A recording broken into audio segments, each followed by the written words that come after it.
आसतु friends आज गोटे छटिया गप मध्यम किसी नुआ शिखा चेष्टा करवा। रातिर समय थिला, चारिआडे सब शांत हो जाइथिला। निकटरे गोटे कोठरी मध्य चारोटी मोहम्मती जलुथिले।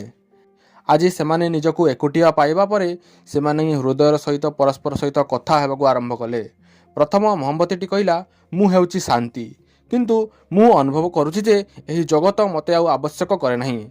सबुआडे विशृंखला एवं लुंठन लागि रहिछि, आउ मु एठारे रही परिबि नाही। एहा कहि प्रथम मोहम्मती किछि समय पर लिभिगला। द्वितीय मोहम्मती कहला, मु हेउची विश्वास एवं मु अनुभव करुछि जे मिथ्या एवं प्रतारणा मध्य मोर कौनसी आवश्यकता नाही एवं मु मध्य एठारु चली जाउछि। एहा कहि द्वितीय मोहम्मती मध्य लिभिगला। द्वितीय मोहम्मती लिभा परे तृतीय मोहम्मती मन दुखर सहित कहला, मु हेउची प्रेम, मोर जलिबाकू शक्ति अछि, किंतु आज समस्ते एते व्यस्त अछंती जे मो पई कहार समय नहीं। अन्य मानकु छाड़ दियो, लोक माने निजकू मध्य निजे भल पाआंती नहीं। एही सब बहन करिया मु बंचिबाकू चाहुनी, मु मध्य एही दुनिया छाड़ी चली जिबाकू चाहुची।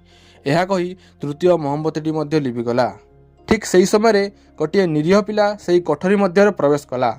मोहम्मती लिभिबार देखि से भयभीत होई पड़िला।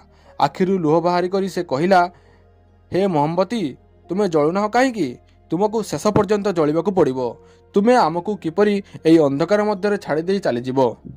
तापरे चतुर्थ मोहम्मती कहला, हे पिला, व्यस्त हो नाही, मु हेउची आशा। मु जळुथिबा पर्यंत तुमे बाकी मोहम्मती को पुनर्बार आलोकित करि परिबो।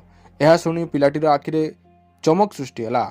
आशार शक्ति उपरे निर्भर करी से शांति, विश्वास एवं प्रेम को फेरी पाइला। फ्रेंड्स, जेतेबेले सबकिछि खराब हेबाकू लागे, चारिआडे अंधकार हेबाकू लागे एवं निज लक्ष्य मध्य पर हेबाकू लागंती, तेबे आशा छाड़ंतु नहीं, कारण आशार एते शक्ति अछि जे से प्रत्येक को पुनर्बार फेरी पाइबाकू साहाय्य करिथाए। तेणु तुमे आशार दीप जलाई रख। जे पर्यंत जीवन में छटिया आशाटिए मध्य अछि ताहाकू जलाई रख, जहाद्वारा आपण जीवन शांति, विश्वास एवं प्रेम को फेरी पाइबे। आशा करे फ्रेंड्स आपको भिडियोटी भल लगी। भिडियोटी भल लगे भिडियो को लाइक करूँ और आम चैनल को सब्सक्राइब कर पाखर बेल आइकन को आल क्लिक कर दिंतु। देखा फ्रेंड्स अब एक नुआ भिडियो किसी नुआ अपडेट सहित। जय हिंद, जय जगन्नाथ।